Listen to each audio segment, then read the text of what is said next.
Şəkidə Biogardendayıq. Yenə tovuz quşular tapdım. Göyərçinlər hə çoxdur. Tovuz quşular tapdım. Sevirəm onları. Deməli alma yığırdım Qızıl Əhməd alması almaq üçün. Mənim alma səbətim. İndi armudda baxım, yaxşı olsa armudda yığmaq istəyirəm. Alma yığırdım, bir də gördüm.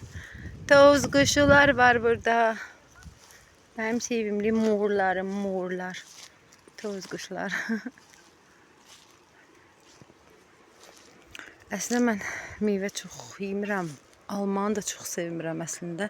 Sadəcə bu alma, Qızıl Əhməd alması çox dadlıdır. Birini ikisini yedim, dedim qoy evdəkilərə də alım. Aha. Bunlar da keyif eləyir burada.